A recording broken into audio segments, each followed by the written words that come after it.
9 décembre Voir 1989. renforcer l'existence C'était civile. 2 millions.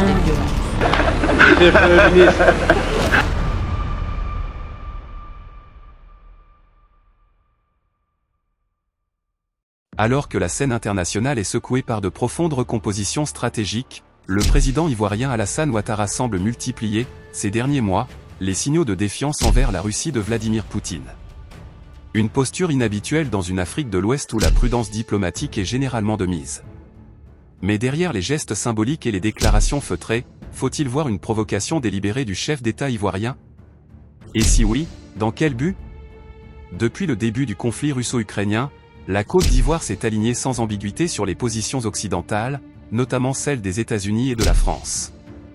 Abidjan a voté à l'ONU en faveur des résolutions condamnant l'invasion russe, refusant de rejoindre le bloc africain de la neutralité stratégique défendue par des pays comme l'Afrique du Sud, le Mali ou l'Algérie.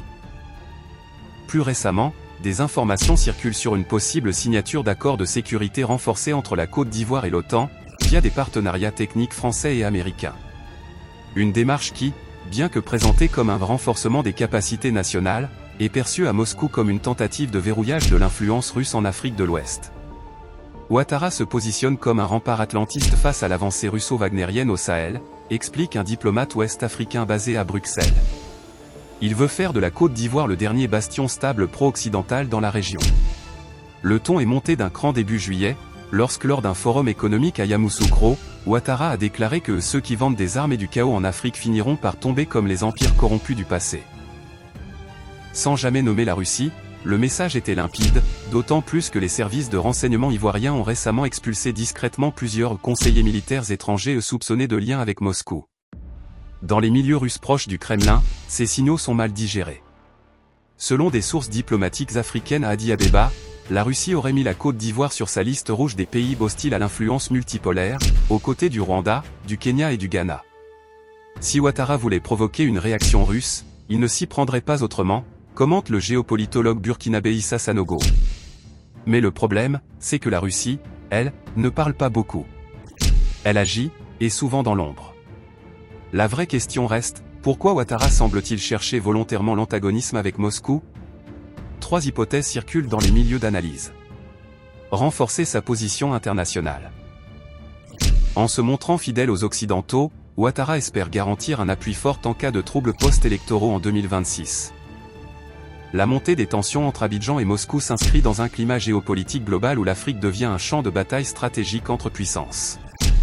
Les États-Unis cherchent à contenir l'influence russe et chinoise, pendant que Moscou, de son côté, renforce ses liens avec les régimes militaires africains en quête d'alliés sans condition morale. Dans ce contexte, Ouattara s'expose, volontairement ou non, à devenir une cible symbolique.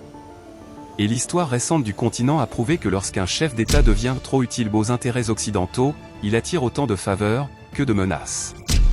Si Alassane Ouattara pense pouvoir jouer les équilibristes entre loyauté occidentale et fermeté régionale, il devra se rappeler que la Russie, elle, ne joue pas. Elle répond. Et souvent là où on ne l'attend pas.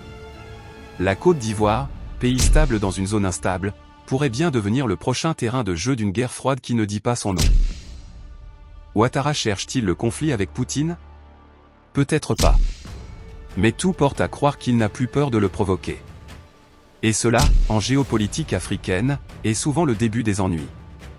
La surenchère verbale et diplomatique d'Abidjan contre Moscou pourrait ne pas rester confinée aux hautes sphères de la géopolitique. Car en Côte d'Ivoire, comme dans bien des pays africains, les grandes tensions extérieures finissent souvent par réveiller des fractures intérieures. Des sources sécuritaires affirment déjà que certains anciens réseaux militaires, longtemps restés dormants depuis la crise post-électorale de 2010-2011, seraient à nouveau actifs. S'il est avéré que des relais idéologiques ou opérationnels pro-russes s'implantent via des ONG, médias en ligne, ou contacts dans les milieux paramilitaires, la Côte d'Ivoire pourrait se retrouver prise dans une guerre d'influence souterraine, faite de cyberattaques, de déstabilisation narrative, voire de manipulation électorale. Des scénarios qui ont déjà été expérimentés par le Kremlin au Mali, en Centrafrique ou au Soudan. Ouattara n'a peut-être pas mesuré à quel point la Russie maîtrise l'art de l'infiltration douce, prévient un consultant sécuritaire basé à Dakar. Un conflit frontal serait plus visible. Mais ici, on parle de sape progressive, invisible, méthodique. Pendant ce temps, les voisins du Nord observent avec intérêt voire inquiétude la posture ivoirienne. Le Mali, le Burkina Faso et le Niger, aujourd'hui regroupés au sein de l'Alliance des États du Sahel, AES, n'ont pas manqué de noter l'agressivité verbale d'Abidjan envers la Russie.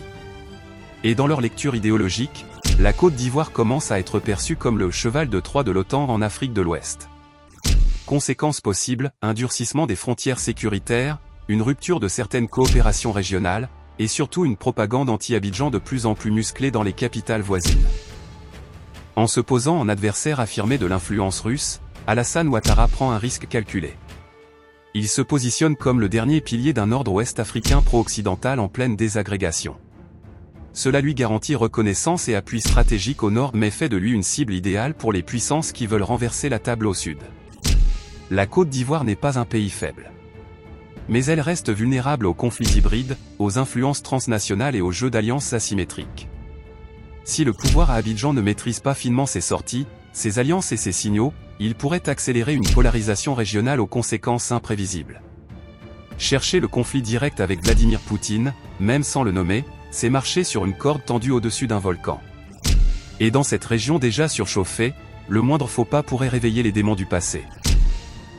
À bien y regarder, certains analystes avancent une autre hypothèse, plus personnelle. Alassane Ouattara chercherait à entrer dans l'histoire comme celui qui a tenu tête à Moscou, au moment où l'Afrique redevient un champ de bataille stratégique.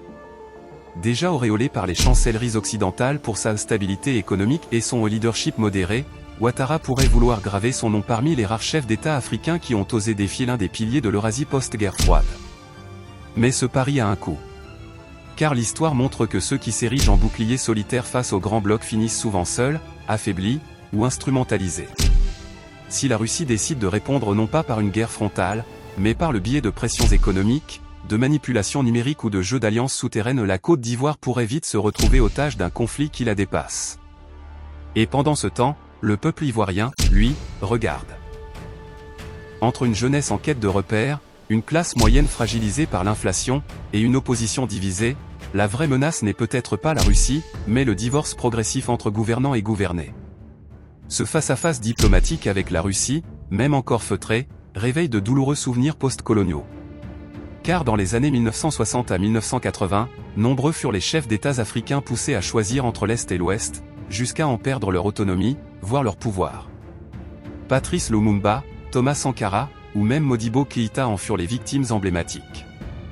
Aujourd'hui, alors que le monde évolue vers une multipolarité assumée, l'Afrique ne peut plus se permettre d'être le théâtre passif des rivalités impériales.